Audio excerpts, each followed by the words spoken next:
vanga garzo kahi ama achun garzo na Jesu vanga garzo kahi ama achun garzo na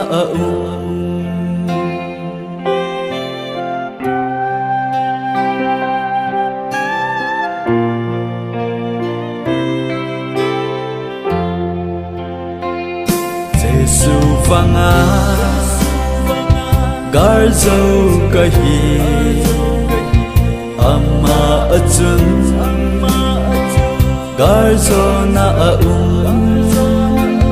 Jesu vanga garzo kahi ama achun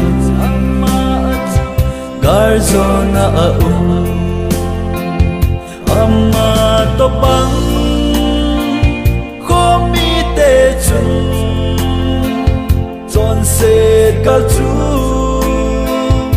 azo te ding ama to bang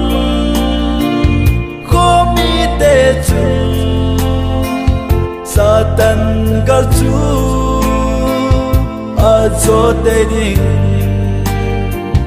Jesu vanga garzo kahi ama achun garzo na Jesu vanga garzo kahi ama achun garzo na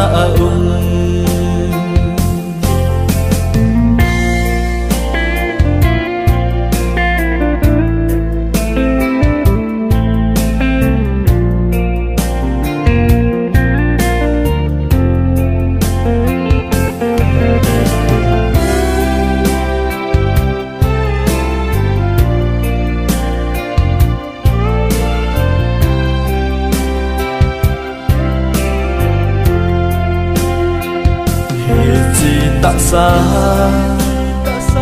pele thi san hin van gam go chu lo thei lo di ka lei hi kho a be ting le bo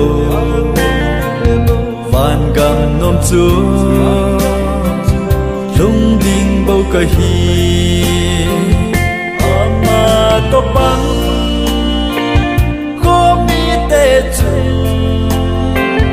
garzo na chu